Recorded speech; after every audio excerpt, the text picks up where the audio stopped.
Welcome to Talking Out Your Glass. I'm Sean Wagner. Ethan Stern's work is rooted in traditional craftsmanship, contemporary design, and a deep connection to the natural environment. As a glass artist, he draws inspiration from historic craft traditions such as cut crystal and classical ceramic design, while reinterpreting these forms through a modern lens. His practice seeks to explore the interplay between utility, beauty, and narrative, bridging the realms of functional objects and sculptural expression. Stern states, "Central to my approach is the concept of light as a dynamic medium. Glass, with its inherent ability to refract, reflect, and transmit light, becomes a canvas through which I explore optical phenomena and color. I am particularly drawn to the ways in which light interacts with texture, pattern, and form, creating ever-changing visual experiences that invite viewers to engage with my work in a multisensory manner. This exploration pushes the boundaries of materiality, transforming functional objects and sculptural forms into vessels of light." Pushing form beyond the expected anatomy of the vessel, Stern uses glass to investigate the emotive potential of objects. Each piece begins with the creation of a blown geometric form composed of multiple layers of color and pattern. After the piece has cooled, he carves into the surface, creating patterns and textures through engraving. This process, while reductive, allows him to shift the glass's inherent reflective qualities, creating a richer, more luminous effect. The engraved marks, like the stroke of a paintbrush on canvas, leave evidence of the artist's hand and create a sense of motion, rhythm, weight, and depth. The act of carving, removing material, demands careful consideration, and each choice shapes the relationship between the surface and form, adding an emotional resonance to the work. Stern began examining the effects he could achieve through engraving in 1999 while at the Pilchuck Glass School. Carving the surface of the glass allowed him to pull together elements of color, form, pattern, and texture to express his unique voice through the material. In 2010, he received the Best Emerging Artist Award from the Museum of Glass in Tacoma. His work has been featured in solo and group exhibitions across the United States and is featured in the collections of the Abeltoft Glass Museum in Denmark, the Corning Museum of Glass, and the Lowe Museum of Art. He is taught at the studio of the Corning Museum of Glass, Pilchuck Glass School, Pratt Fine Art Center, Penland School of Craft, the Pittsburgh Glass Center, and the Appalachian Center for Craft. In January of 2026, Stern will teach Beyond Batuto, Advanced Cold Working Techniques at the Corning Museum of Glass Studio, Corning, New York. Says Stern, "In addition to creating art, I am committed to sharing the craft of glass blowing through teaching and community engagement. Ultimately, my work is an ongoing exploration of the intersections between design, craft, and the natural world.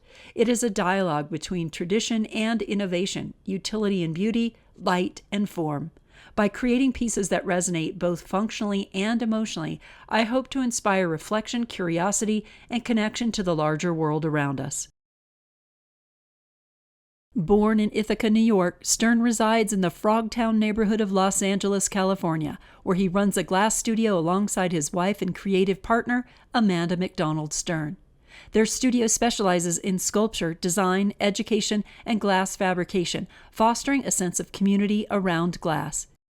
Ethan obtained his associate's degree in ceramics from TAFE College in Brisbane, Australia, and his BFA in sculpture and glass from Alfred University. Of his work, Stern states, "The natural environment offers rich inspiration, from the organic forms and colors of coastlines to the shifting hues of the sky. Through glass, I aim to evoke a sense of interconnectedness, using the material's elemental relationship to earth and fire to bridge the natural and the man-made. While my work draws from history and nature, it is forward-looking, blending traditional techniques with contemporary approaches." Many thanks to the sponsors of this episode of Talking Out Your Glass: His Glassworks Incorporated, Montague Gallery, Mobile Glassblowing Studios, LLC, the Art Alliance for Contemporary Glass, and Wet Dog Glass. To find out more about our sponsors, visit talkingoutyourglass.com, click on Episodes Season 10, and Ethan Stern. Ethan Stern, thank you so much for joining me on Talking Out Your Glass podcast. Thanks for having me. Yeah, I'm really, really excited to be here. It's great. I'm wondering, what's your earliest memory of being impacted by art or an art object? I know you've been involved in a lot of areas of the arts in your early days. Tell us Yeah. about some of those.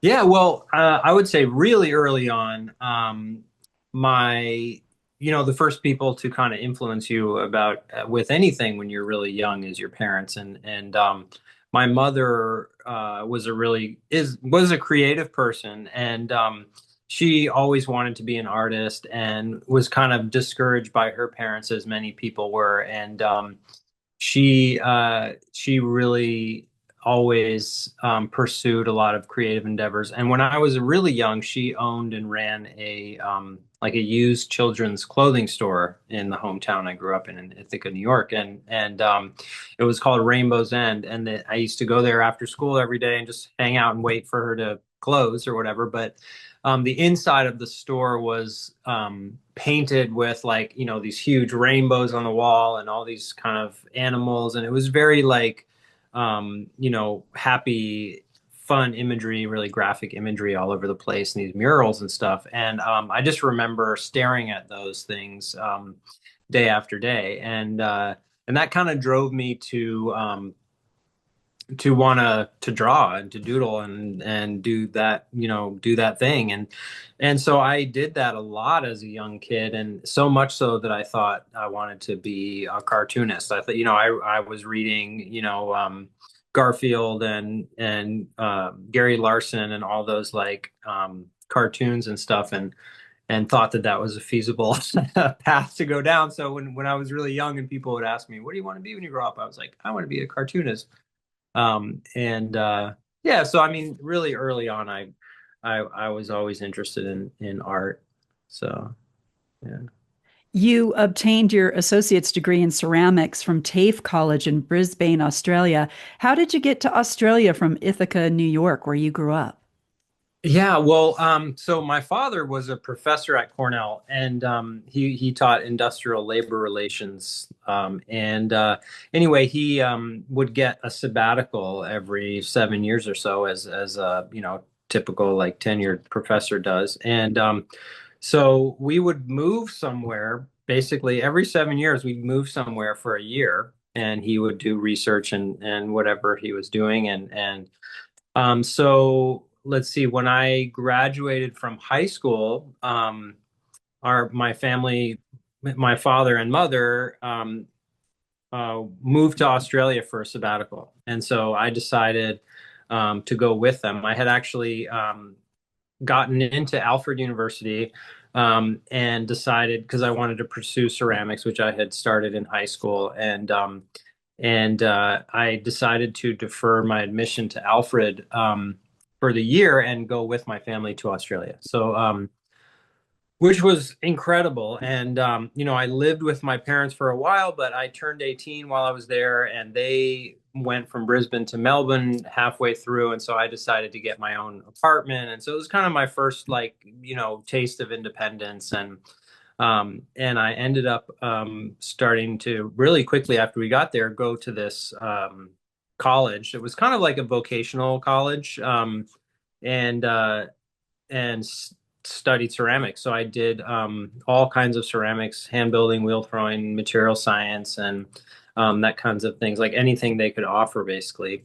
And I was also working at the time at this big park. I worked in, like, a little restaurant, like fast food type place, and I was an ice cream man. So I pushed this ice cream cart around the South Bank Parklands, which is a huge park in Brisbane. And yeah, so I was pursuing ceramics, by day, and I was working, as much as I could, and it was an incredible experience. I didn't do any glass at the time, so glass wasn't really on my radar really at that point. And that kind of came in the next couple of years when I went back to New York and started to attend Alfred. So. So tell us about that a little bit, how and when you discovered glass and began thinking, this is actually the material I want to work with. Yeah, I mean, I think it goes back to growing up in central New York. The town that I grew up in is 45 minutes from Corning. And so we, as a family would go to Corning, probably once a year most of the time and just visit the museum. And what I vividly remember, I mean, I'm sure I saw the historical collection over and over again, but probably was a little bored as a little kid of that, maybe. But I do remember watching the Steuben factory glass blowers, because you could walk into the Steuben factory and you could sit in these bleachers and watch the glass blowers in the factory, and then they had a little demo space. And I remember watching them make glass, vases and fish, and then they like throw a newspaper into the fish's mouth and it would, burn. And I was like, as a little kid, you're like, okay, this is kind of magical thing. I'm not, never seen anything like this before. And so that was kind of my first taste of hot glass, even though at the time I didn't really understand what was happening. So then pursued ceramics in high school and really, I was that typical kind of artistic kid who excelled in the left brain and not the right brain, and felt like my academics struggled because just the way that I learn, very visual learner, and so I really felt like the place where I had the most confidence was in the art classroom. And my high school art teacher was a ceramicist, and she had done her MFA at Alfred University. And she, by the time it was like my junior, senior year, she was saying, "Hey, you might want to think about pursuing ceramics." And yeah, so that's why I ended up at Alfred. And Alfred has, their New York State School of Ceramics, Art and Design. They have an incredible ceramics program for science and art, and they also have a really big glass program. And at the time that I was there was like maybe it was growing really fast, and I think there was 60 to 80 kids in the glass program, and that's big for at the time when there wasn't as many glass programs that were so robust.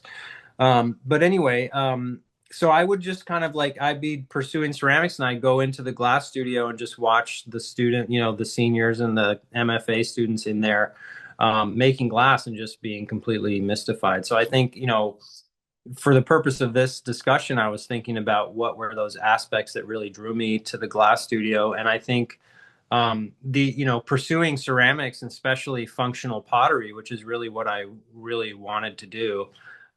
It's such a kind of individualistic, like it's a really solo operation most of the time. You're really kind of, it's just you're focused on, if you're throwing, you're focused on the wheel and those objects you're making, and it's really just you and the clay, and that is a magical relationship that you can develop.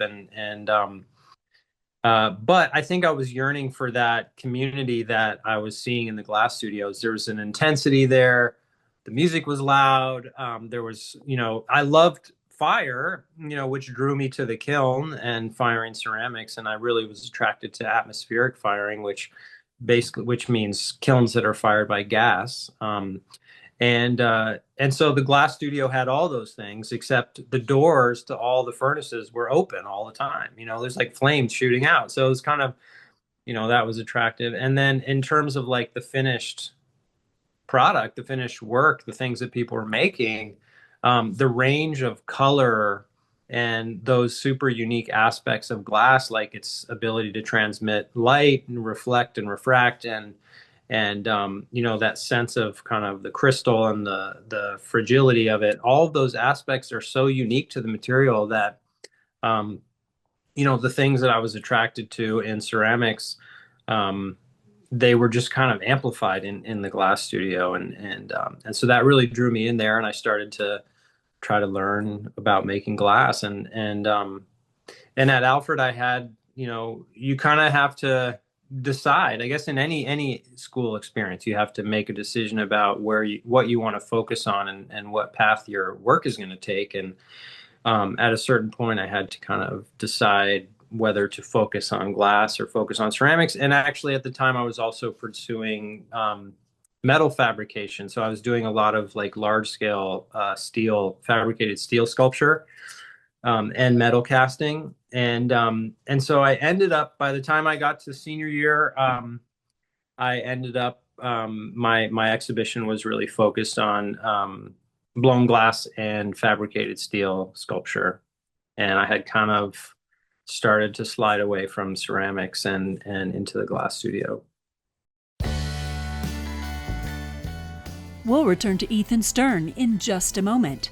This episode of Talking Out Your Glass is sponsored by His Glassworks Incorporated, diamond tools and glass cold working supplies. Suppliers of diamond plated tools and accessories, including diamond laps, wheels, belts, and adhesives. Expert advice available at hisglassworks.com. This episode is sponsored by Montague Gallery, bringing contemporary glass art to San Francisco.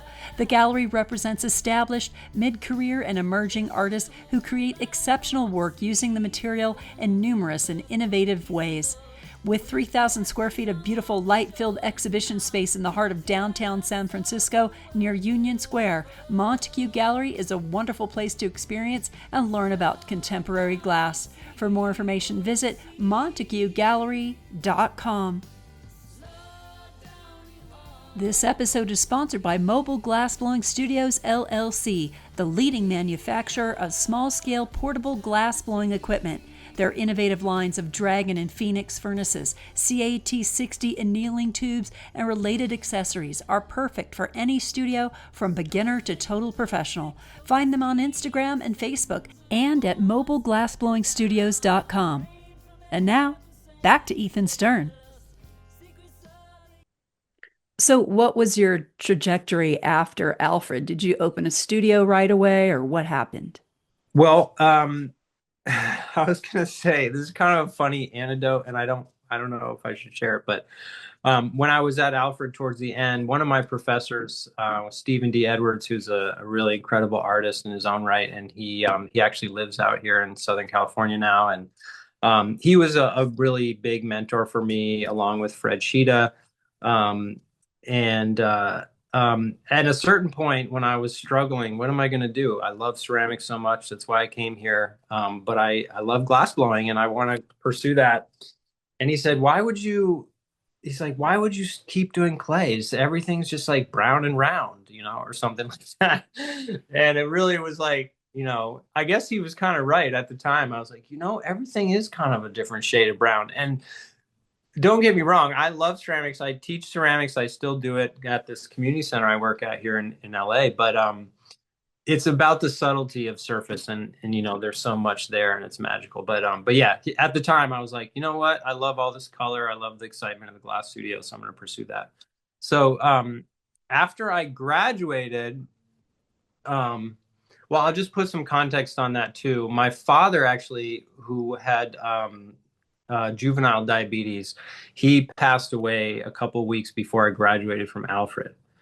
And so I had a bunch of friends who helped me finish all of because I was doing these really big metal sculptures. I had all these friends who came together and helped me finish all the sculptures and finish the glass work. And after I graduated, I decided I wanted to get as far away from home as possible. And I had actually started going to Pilchuck Glass School during the end of my sophomore year at Alfred.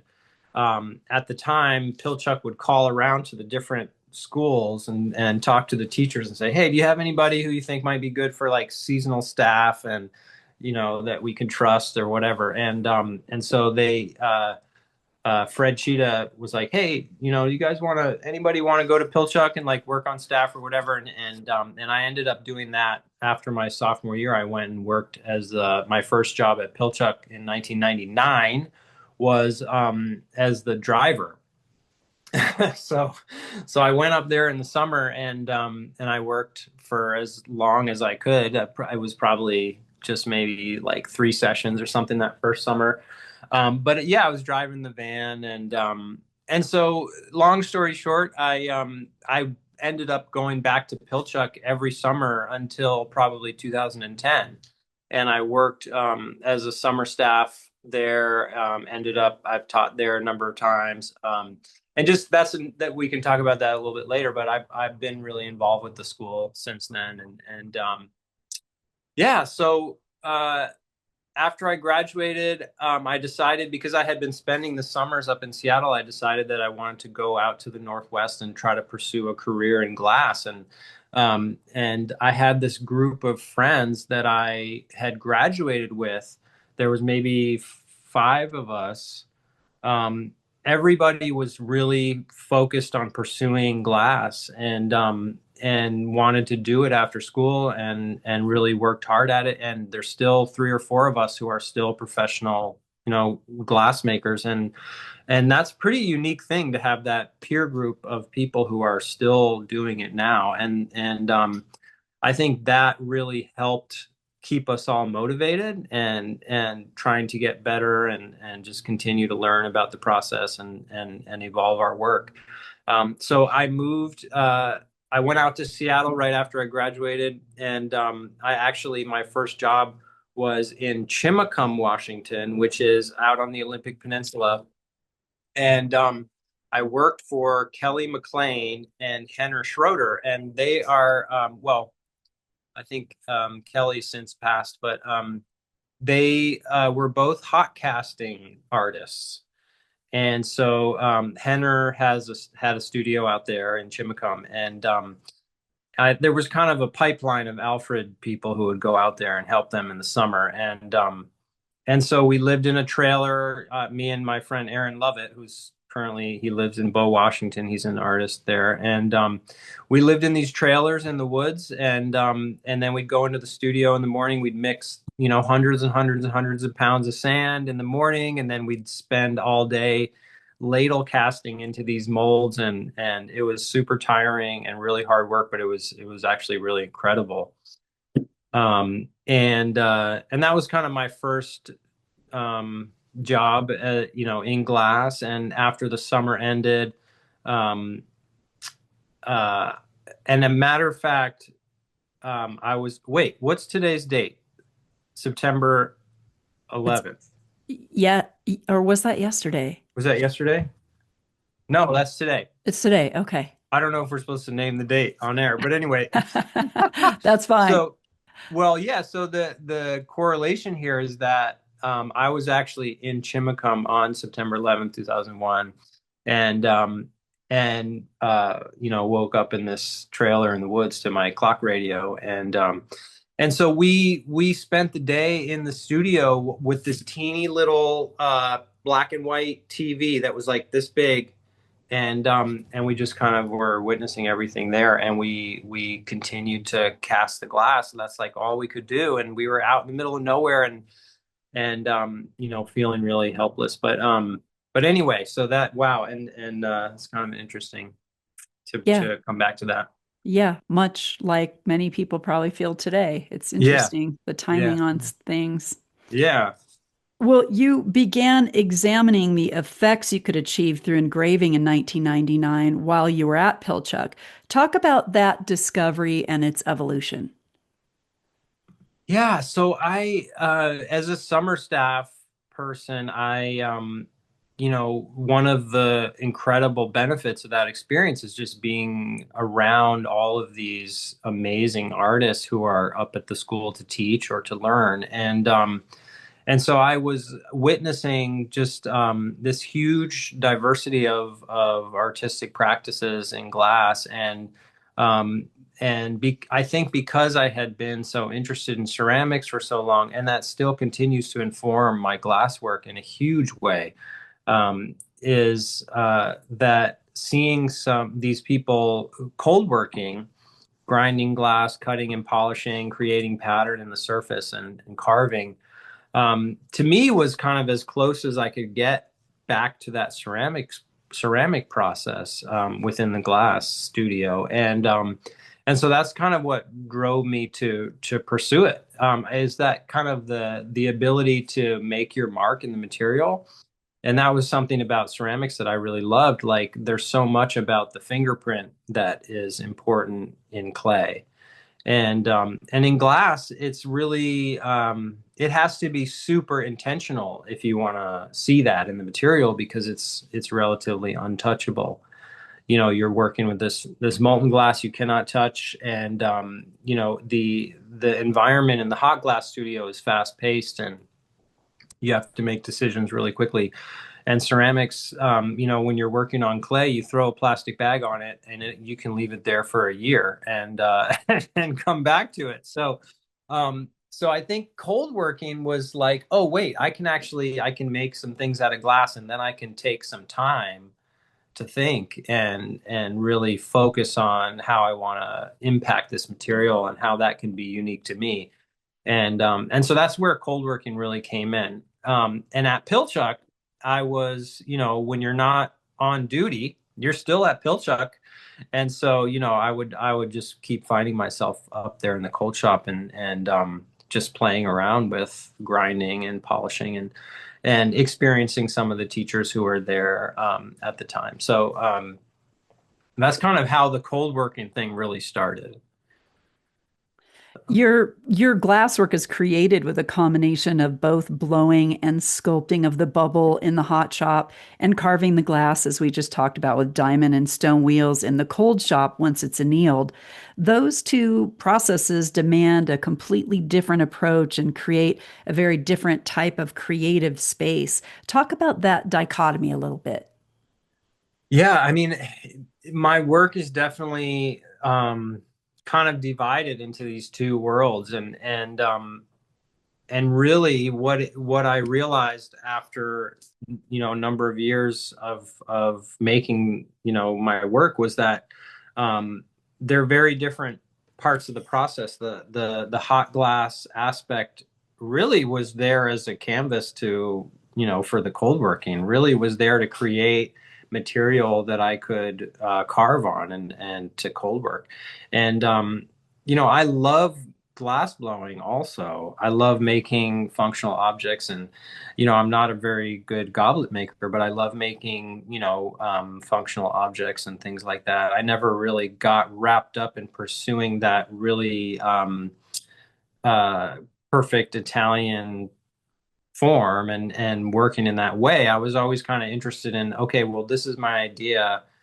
How can I employ all these different methods to get there? And so um, and uh, and so the hot glass process was like I started, I do a lot of kind of sculpting of the glass, but I'm kind of pushing it around, and I use these paddles that are kind of like made out of graphite, and they're kind of like traditional cork paddles where you're squishing the glass like this, but they're graphite. And this is a tool that's been used in flame working for a long time, and was kind of adapted to work in the hot shop. And I should give credit to Jennifer Ellick for helping develop this tool way back in the day at Pilchuck, because she saw me using a tag, which is just like the paddle, the regular paddle you hold in your hand like a butter knife kind of, to try to squish these bubbles around. And she was like, you should be holding those like on the side, like the cork paddles. And I was like, oh my God, that's such a good idea. And so she actually made the first pair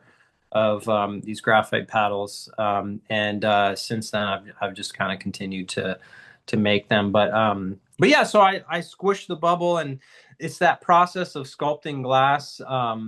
It's on the blowpipe, but it's not spinning. It's I lay the glass down on a ceramic shelf, have an assistant lay it down on a shelf and cap the pipe. And then I kind of push the glass around, and we all know that glass doesn't want to be square. It doesn't want to have corners or edges. That's like its worst fear. And so all these forms that I make are really have this kind of geometric shape, um, and so I think coming up with these kind of blank forms really ties back to that study of historical ceramic form and these functional objects like Japanese tea bowl, or these amphoras, and looking at the anatomy of the form of these objects, and then thinking about how that translates into sculptural vocabulary. And so then after those pieces are blown, then they go into the cold shop, and there's like a whole nother process that begins. And that's kind of like the process of removing material, carving, and kind of creating that pattern and surface.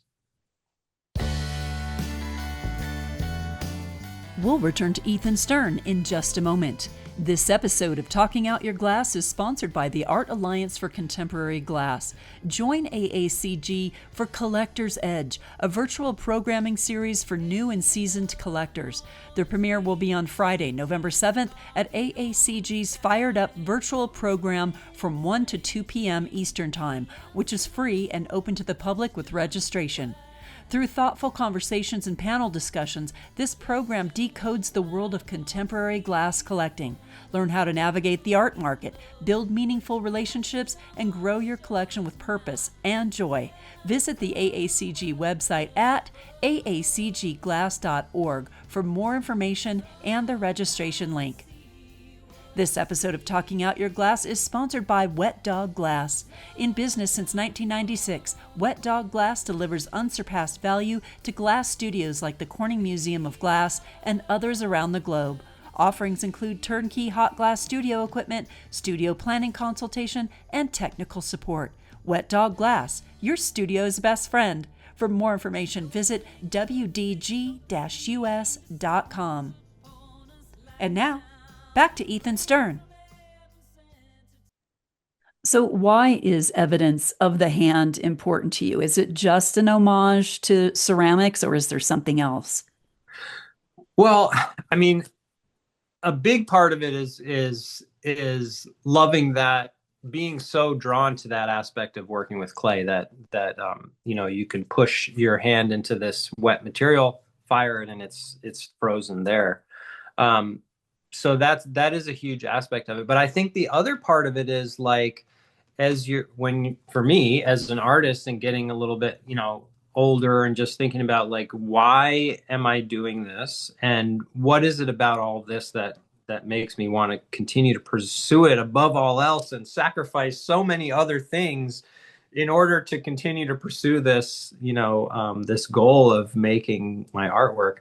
And I think part of it is expressing yourself and figuring out this visual language that you can express in your work. And for me, that comes across through these marks, through the way that I can kind of carve and create this grain. It's like creating a history in the surface of the material, and that's gives it this other value. And hot glass is it's in a lot of ways it's void of that history of surface in a way, because it's just so melted and fluid, and that's such a magical aspect. But I love like that reductive process.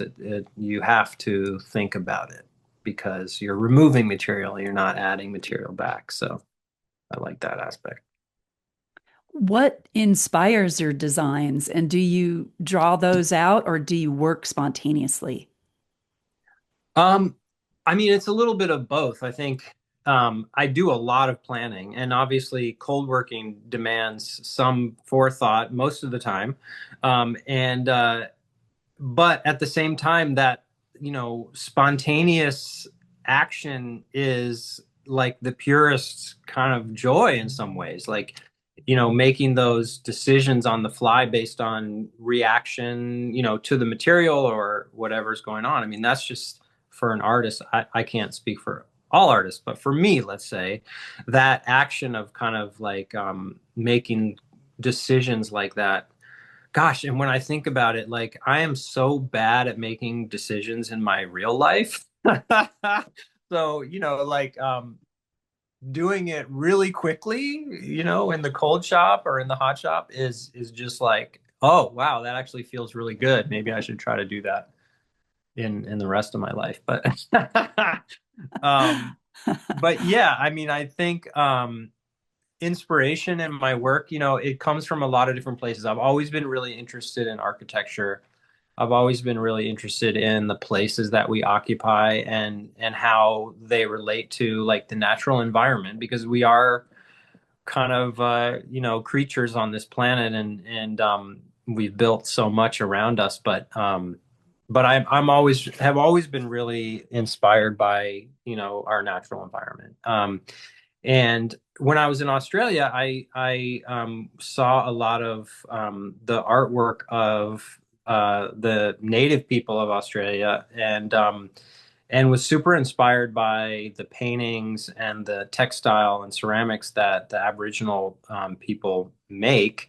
And part of what I really was interested in was the aspect of visual storytelling, and that these seemingly simple graphics and imagery and pattern were actually highly complex, kind of like visual narratives that express so many different things: a location, a narrative story about some history, all these things encompassed in lines and dots and really subtle color variation and all those things. And for me, that really resonated because of the kind of the ease of communicating that way, to just be able to make marks on the surface or draw a pattern and have it really have a really important sense of meaning. So my early work in glass, I was working with a lot of patterns that were kind of inspired by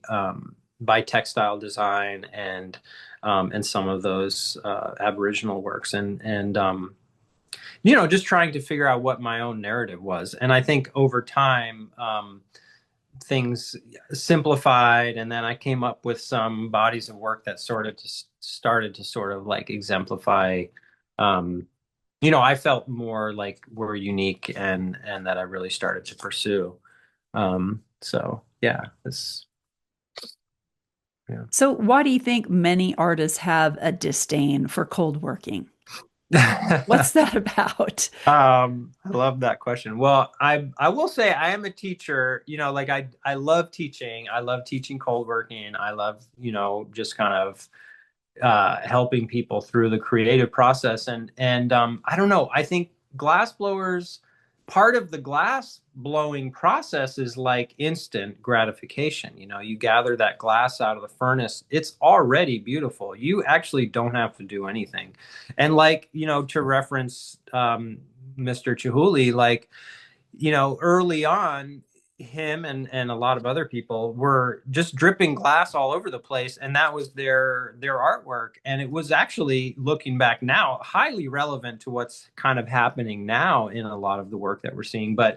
Um, but glass intrinsically is just it's fluid and beautiful. And so the cold working for me, I feel like it forces people to really think about what they're doing, because they have to very intentionally make marks in the surface, and carve and shape the surface.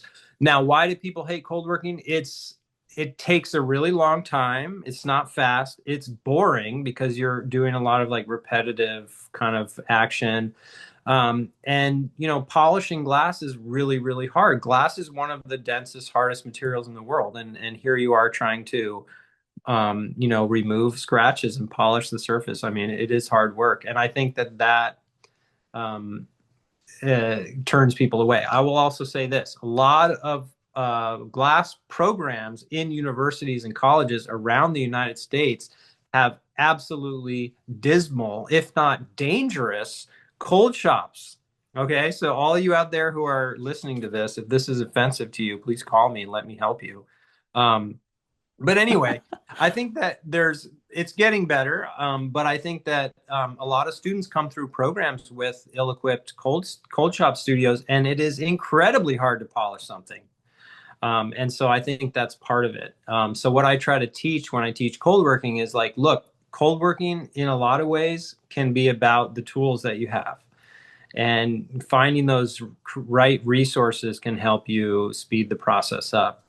But at the same time, cold working can also be like, here, go get a rock from the driveway and, scratch the surface of the glass. And now you're cold working and you're mark making. And there's something really simple about that too. So um, I think it takes a long time. It's hard work. It's not cool. The hot shop is cool. I mean, they made a Netflix show about it, and they didn't show any cold working at all. No. So yeah. So you gave a talk, Cold Working Beyond Tradition, at GAS Chicago in 2014. Is this the kind of stuff you presented in your lecture there, or what were some of the things you talked about?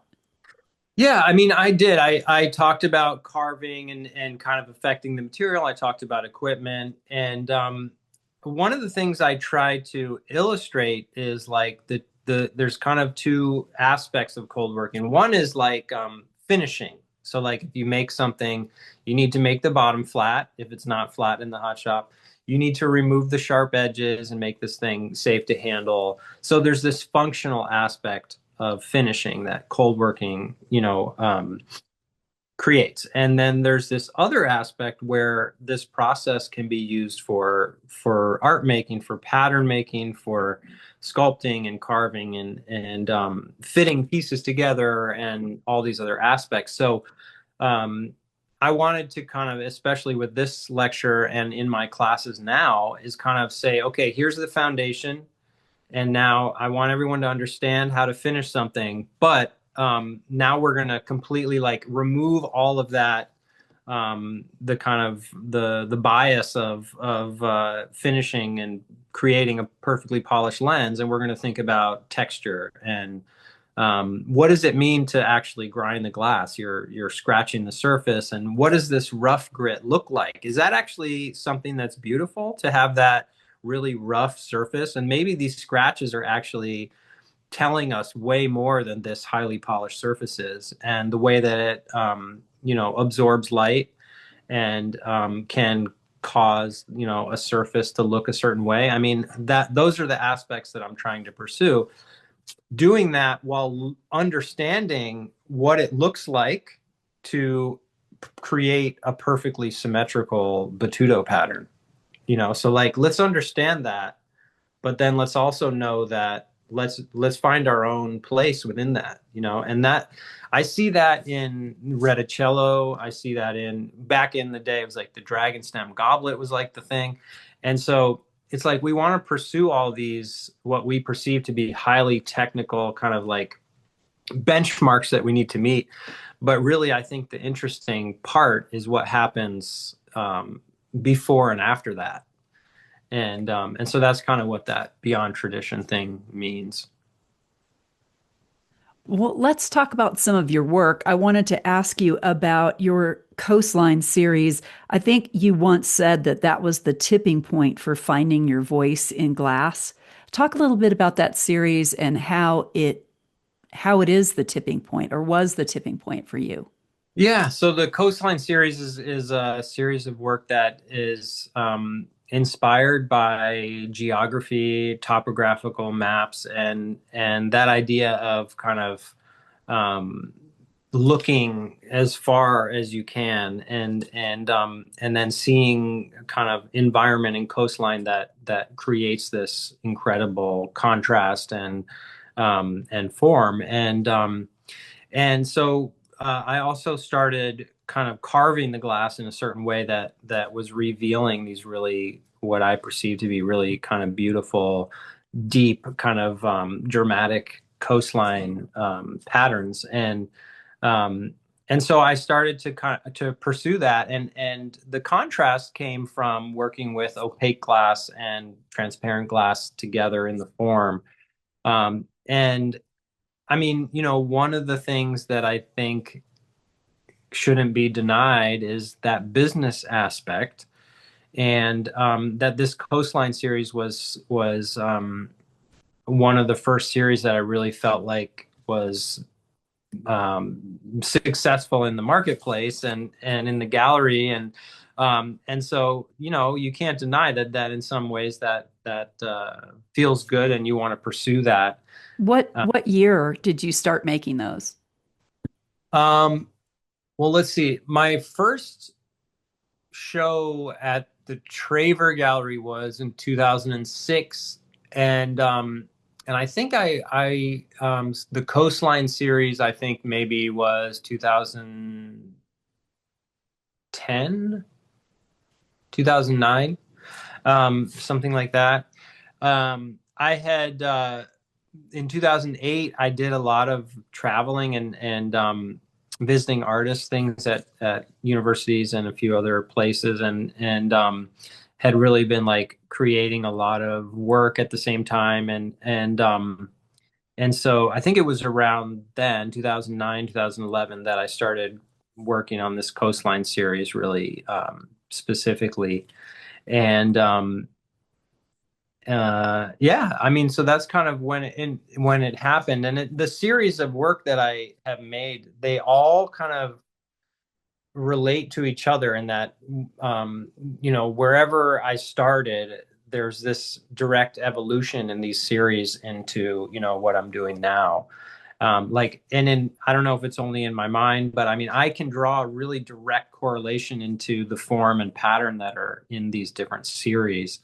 And so they're all kind of like the next step, the 2.0 and the the next step in the evolution of the series. So the Coastline series became the Lunar Light series, which was basically kind of simplifying the coastline even more into this kind of um, method to kind of focus the light inside of these objects that I was making. Um, and at a certain point, I got really interested in cut crystal and started to work on some series that were utilizing the same kind of processes that were used in making cut crystal. So the Coastline series was still carrying through into these new series in some way, like into the um, Structure Sound series and Lunar Light and some other series that I worked on. So was Crosscut your first series? No, it wasn't. I let's see, my first like so I after I went to Seattle and I after Chimicum and stuff, I ended up moving to Seattle and I lived there for a couple of years and I worked in production studios and for some independent artists and just kind of pursued that glass life. I was the one of my first jobs was bagging spruce pine batch at the Pratt Fine Arts Center. So they would basically buy the 50-pound bags of batch, and then they had somebody who would break down the 50-pound bags into like 25-pound brown paper bags, and those bags would get thrown in the furnace. And I got paid by the bag. So however many bags I could bag, was how I was getting paid, which looking back, that does not seem legal, but it's fine. Or very fun? No, and it also was like I had just moved to Seattle, so it was like it was raining all the time, and it was like this job was done partially outside. So I just remember, yeah, it was rough. But I would my boss was Chuck Lopez, who is a really incredible glass worker, and actually he was the MFA at Alfred when I was there, and I do credit him with really being the person who really taught me a lot of technical aspects of glass blowing early on. Um, but yeah, so being in Seattle, this story is related to the series of works because after 2 years in Seattle and bagging batch and working in production, making Christmas balls and all of those things that you do, I decided I was burned out and I had kind of lost that energy that I had in school, and so I left Seattle and I went to the Appalachian Center for Craft in Tennessee, and I pursued a residency there for 2 years, and it was there that I started to develop my body of work. Like things kind of like coalesced, came together, and I had the time finally to really focus on the cold working. So some of the first series that I was making were I was making these really simple patterns. Just the only wheel that I had was like a spherical miracle wheel, which I don't even think people call them that anymore, but it's like the crystallite, the plated diamond wheel, and the round one. And so that those first series that I made were really a lot of lines and dots and that kind of pattern. And then as I started to learn how to use different types of wheels in the cold shop, like profiles, like the strap wheel and the V wheel, the patterns on the work started to evolve. And so the Coastline series actually started because I learned how to use a strap wheel, which is like a flat edge wheel, like that has 90-degree corners. And all of a sudden, I could cut the glass not just with the front of the wheel, but I could cut the glass with the side of the wheel and the edge and the corner. And all of a sudden was kind of finding all these really unique cuts and textures and patterns and stuff. And so that's kind of where the Coastline series evolved, um, and everything kind of went from there. Some of your pieces were featured in the Corning Museum of Glass's new glass review. Do you remember which works those were and what years? Yeah. Uh, um, Or even just which am I allowed pieces? to cheat and look at my resume? Yes, you could cheat. Actually, I have the magazines right over there. I could go look. But anyway, the first piece that I got in New Glass Review was a red bowl. Well, it was like a blown oval like this, and I had cut it in half, so it was like an open bowl, and I had carved these kind of circles and dots on it.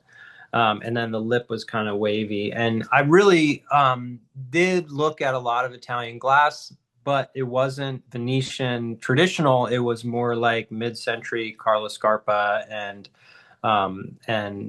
works like that. And some of his forms I really, really was attracted to early on because they reminded me of the kind of Asian ceramic influence. So and the reason that I liked those simple forms was because here's an architect and designer who was coming into the Venetian glass factory and just completely turning it upside down. So like no gold leaf, no dolphins and dragons, and no traditional chandeliers, but was making these objects that were quiet. Where all these traditional Italian objects were really loud and kind of over the top. And so I really appreciated that kind of quiet sensibility. And so that first piece that was in the Glass Review, I feel like was kind of a really simple form with this pattern on it. And I had a number of pieces for a few years in there. And one of the things that I got in there was, I think 2010 was it was when the GoPro camera was kind of just on the scene, I guess.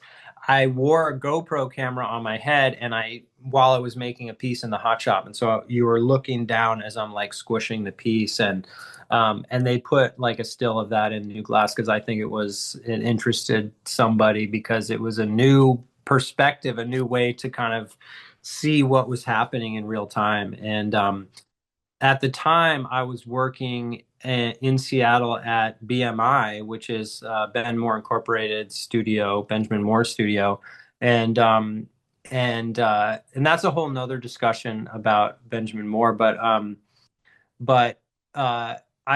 he had invited me to start working in his studio, and that became a really incredible opportunity to continue to make work at a professional level, and so that's where that video was made, and those are really special times in my memory. So tell us a little bit about Benjamin Moore. I did a big article on him at some point in my career, and then I found the recording of my conversation with him, and it wasn't the Mm. best quality, but I released Oh, it as a podcast just because yeah. it was him, and it was so Uh-huh. interesting to hear him tell his story. So tell us a Yeah. little bit from your perspective about Benjamin. He seemed like such a gentleman and such a Yeah. wonderful person. Yeah. I mean, going to Seattle it's a hard place to be a glassblower. It's easy to be a glassblower there in some ways, but it's also hard because there's such a rich history of glassmaking in that city and in the Northwest. And when you come in, you want to try to fit into that history, and it's hard because there's such giants there. These people who really were foundational in the studio glass movement, and in a lot of ways, and with Pilchuck and Ben Moore was somebody who believed really, really, really genuinely and deeply in the community around glass making. And the other thing was that, and this is legend, but apparently he was the first person at Pilchuck who could make anything on center. I don't know if that's true, but I mean, I saw some value in that little I've heard that anecdote too. early on because one of the things that I respect so much about him and his kind of legacy is just his motivation and his diligence and um, his attention to detail and how important those details are. And he brought that into all the aspects of his life, from his artwork. He made the most beautiful forms. He was so particular about everything. I mean, one of the things at BMI, the studio, was you would walk out back behind where the hot shop was, and there was a concrete wall that was connected to this Vietnamese grocery store on the other side.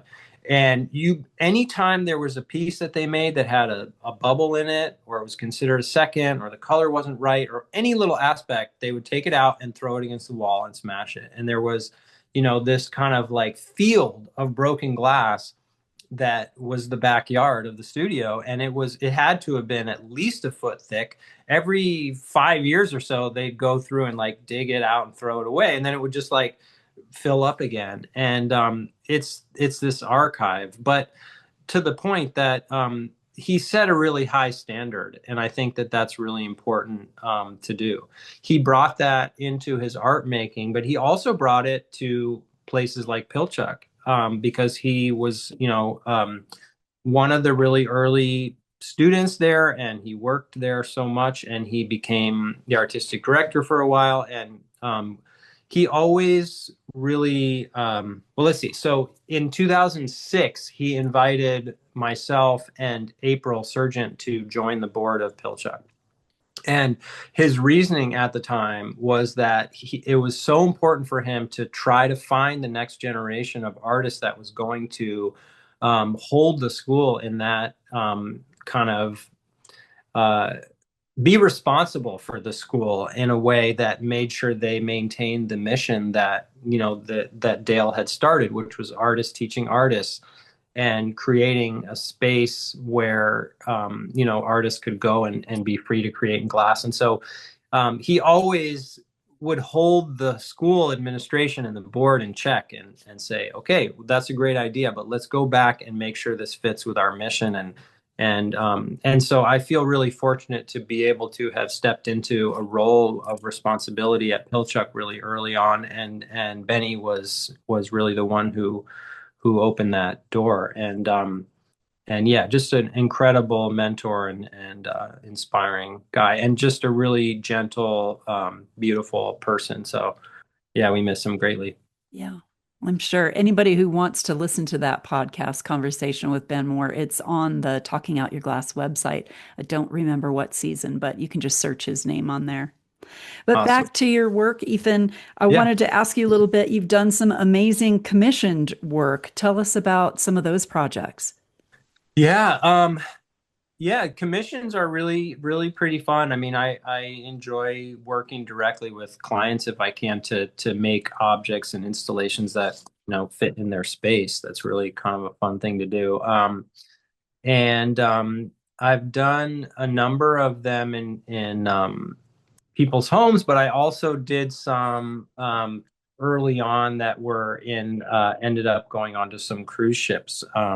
And like there was at the time, I don't remember what year exactly, but like they were building the Oasis of the Seas, and it was like the largest cruise ship ever to be created. And I feel like there's a Netflix documentary about it now that is about like gross things. But anyway, it's called like Poop Cruise or something. I don't know. But um, anyway, so yeah, um, I did some commissions for a couple cruise ships where the art director saw some of my work and was like, "Oh, can you make this but like 4 times the size?" And that's sort of like the challenge of it, but ended up being really incredible experience. So I made some large pieces that were installed there, and most recently installed a commission piece in a home in Seattle, like in a it's a multiple part glass panels that are kind of on a mantle there. So I think in the process of business, doing commissions is a really important aspect because you can work directly with the client and make something that they really connect with. Much in the same way the community was important to Benjamin Moore, you also have a lot of teaching and community engagement in your background. You're the executive director of, Well, I was. okay, you were. Yeah, I was. Yeah. Tell us It's La about Cañada, La Cañada. Yeah, I can Kenyatta. talk a little bit about that. So, Yeah. let me, and I'll try not to be too long-winded, but so joined the board of Pilchuck, and then I was the chair of the artistic program advisory committee, which is like all of the artists that are on the board were in a committee together, and so we would meet outside of the board and discuss all things Pilchuck and argue about, who's going to cook the salmon at the end of the summer thing, whatever. But there was a lot of herding cats. And so for me, I was like this young person in a room full of all these amazing artists trying to find some semblance of organization and keep things on track. And that was really pretty fun. Um, but yeah, so at Pilchuck, I started to pursue a little bit more responsibility in the organization. And then in 2018, I became the interim executive director at Pilchuck for a quarter, and then continued on as the deputy director for the rest of that year. And that was when Chris Taylor first started there, and so I kind of came on to help him transition into the role after Jim Baker.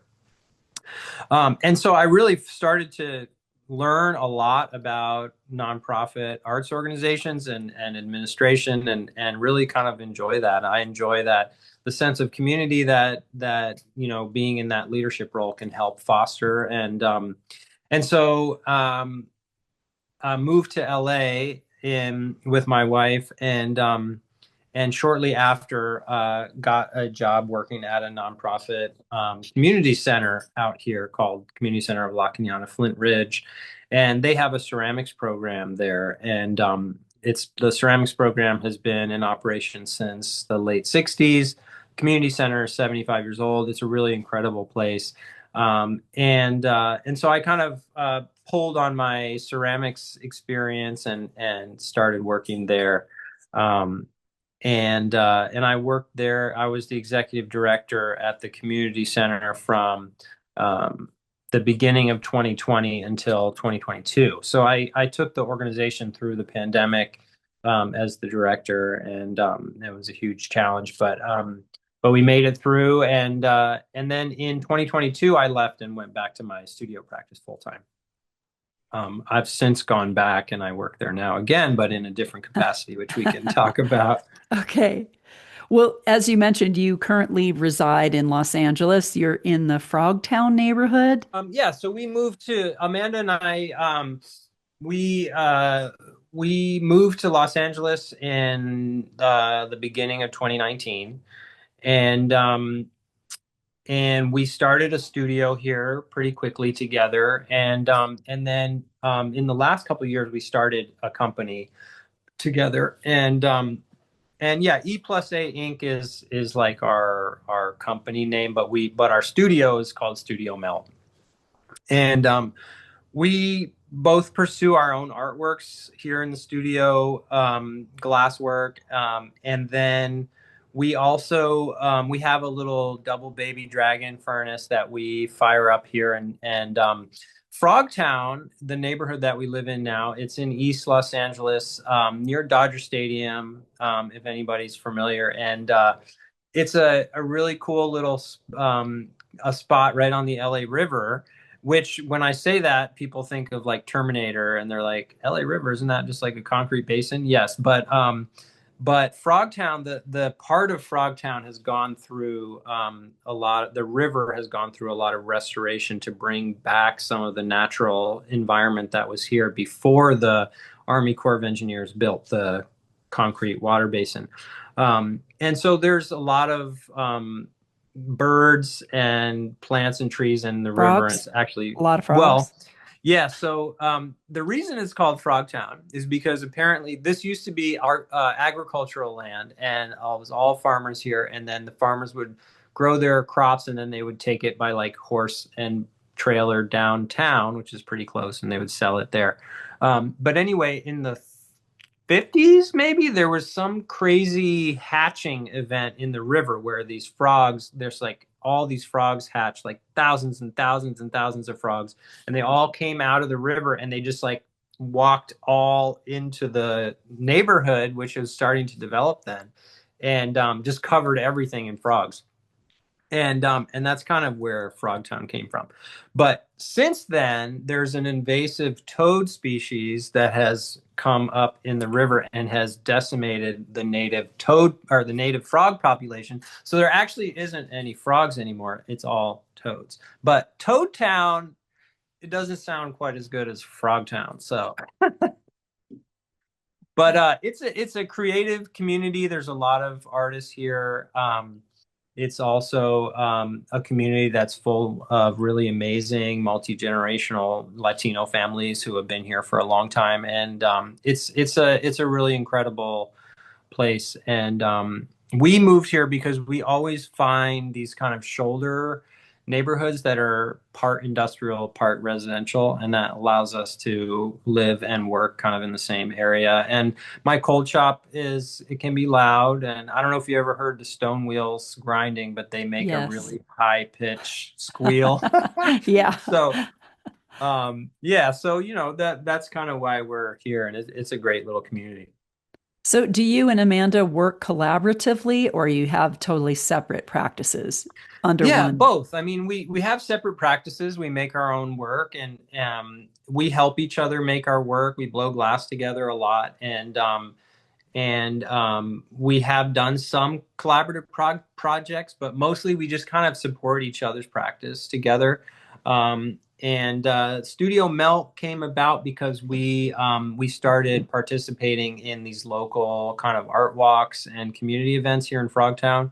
And we're part of a nonprofit called Frogtown Arts, which is a group that puts on a big art walk every 2 years in the neighborhood. And so we started opening our studio to the public. And so Studio Melt kind of came about because we wanted to be able to, we were making some production objects, rocks, glasses, and little things like that for people who come in off the street. But we also do a lot of glass fabrication, which is what I call, any work that's basically done for people like artists and designers, architects, people who want to make things out of glass but don't know anything about the process. They can come to us and we will produce, those objects for them. And that, for me, involves a lot of cold working, but also glass blowing and things like that. I recently helped designer produce like a studio line. So he has his artwork and furniture and sculpture. Wanted to produce a studio line that was going to be featured in a interior designer's new collection of tabletop objects, and so I worked with this artist for a year or so and developed a line of glass objects. So. So, what's coming up for you, Ethan, in the rest of 2025 and into 2026? Yeah, well, the studio's just like plugging along, and I started a glass program at the community center of La Cañada, Flint Ridge, and that was my dream when I was the executive director, was to try to really engage the creative community around the center and introduce glass to them, because there's a lot of ceramic artists there and creative people. And so now I teach fusing and flame working at the community center. And really, from what I can tell, it's one of the only public access programs in the LA region that is really offering flame working and glass fusing. So I'm excited about that. I teach there every week. I teach classes, and really excited to continue to grow that. We just started offering classes for teens and also what we call juniors, which is ages 8 through 12. We're doing glass fusing, which Sounds You're scary, but brave. yeah. So we're pre-fusing, pre-melting all the glass a little bit, so nothing's sharp. And I think my biggest concern is they're going to try to eat the glass. I don't know. Maybe they're old enough that they won't. But Yeah, I think they're too old for that. yeah. So there's that, pursuing that. And then in terms of my own work, I got a grant to pursue fused glass in my own work. And so that's going to be a big part of what I'm going to be working on this fall. Is part of the grant was to take a class at Bullseye Glass, and to be able to purchase materials and tools to start to pursue glass fusing in my own artwork. So I'm super excited about that. And that's kind of what's coming up. I'm also teaching at the Corning Museum Studio January 3rd, I believe.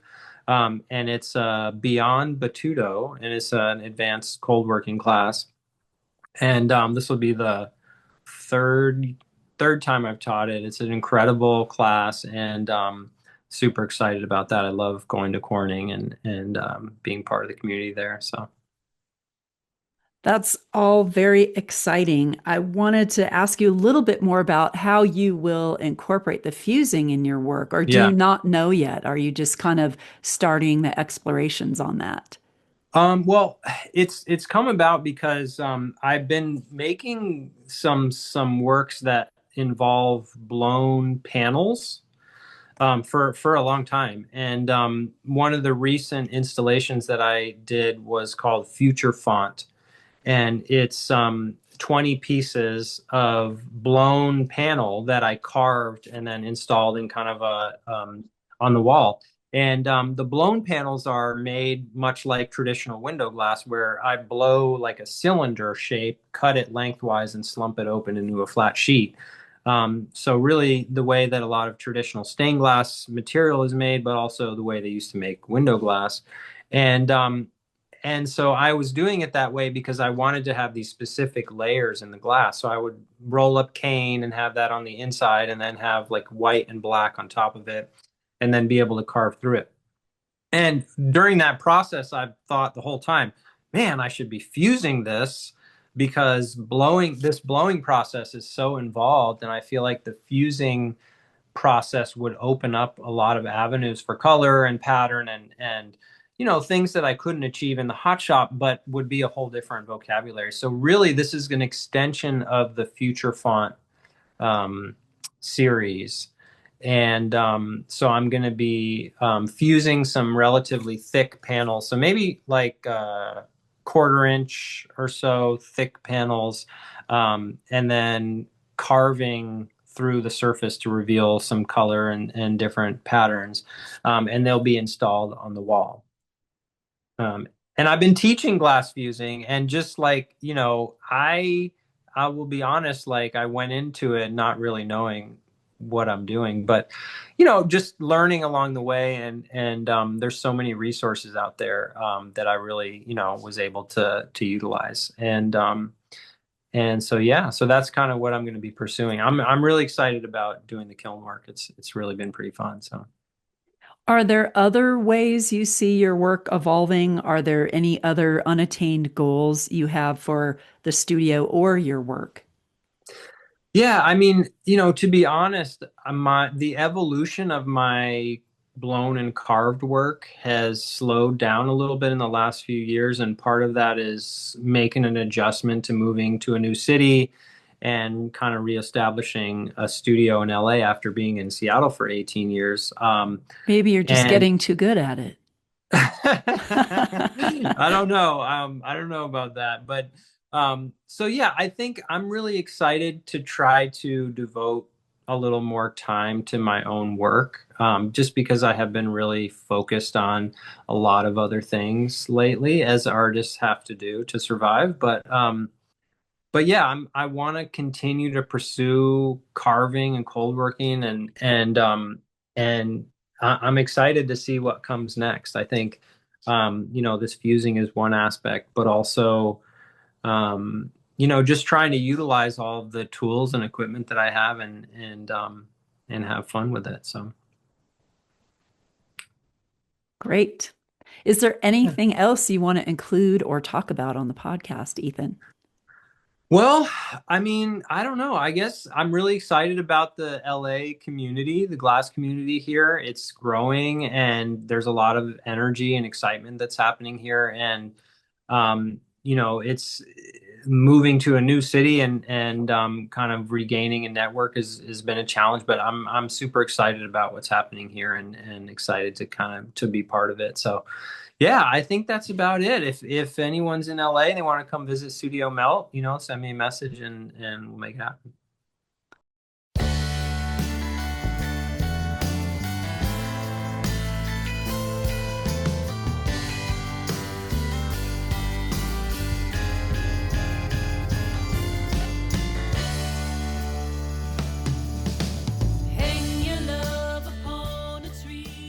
Thanks for tuning in to Talking Out Your Glass. This episode of Talking Out Your Glass is sponsored by His Glassworks Incorporated, diamond tools and glass cold working supplies. Suppliers of diamond plated tools and accessories, including diamond laps, wheels, belts, and adhesives. Expert advice available at hisglassworks.com. This episode is sponsored by Montague Gallery, bringing contemporary glass art to San Francisco. The gallery represents established, mid-career, and emerging artists who create exceptional work using the material in numerous and innovative ways. With 3,000 square feet of beautiful light-filled exhibition space in the heart of downtown San Francisco near Union Square, Montague Gallery is a wonderful place to experience and learn about contemporary glass. For more information, visit montaguegallery.com. This episode is sponsored by Mobile Glassblowing Studios, LLC, the leading manufacturer of small-scale portable glass-blowing equipment. Their innovative lines of Dragon and Phoenix furnaces, CAT60 annealing tubes, and related accessories are perfect for any studio from beginner to total professional. Find them on Instagram and Facebook and at mobileglassblowingstudios.com. This episode of Talking Out Your Glass is sponsored by the Art Alliance for Contemporary Glass. Join AACG for Collector's Edge, a virtual programming series for new and seasoned collectors. The premiere will be on Friday, November 7th at AACG's Fired Up virtual program from 1 to 2 p.m. Eastern Time, which is free and open to the public with registration. Through thoughtful conversations and panel discussions, this program decodes the world of contemporary glass collecting. Learn how to navigate the art market, build meaningful relationships, and grow your collection with purpose and joy. Visit the AACG website at aacgglass.org for more information and the registration link. This episode of Talking Out Your Glass is sponsored by Wet Dog Glass. In business since 1996, Wet Dog Glass delivers unsurpassed value to glass studios like the Corning Museum of Glass and others around the globe. Offerings include turnkey hot glass studio equipment, studio planning consultation, and technical support. Wet Dog Glass, your studio's best friend. For more information, visit wdg-us.com. To find out more about Talking Out Your Glass, visit talkingoutyourglass.com, where you'll find all 10 seasons of the show. Please subscribe wherever you stream and to our new YouTube channel. Until next time, stay glassy. Eternity.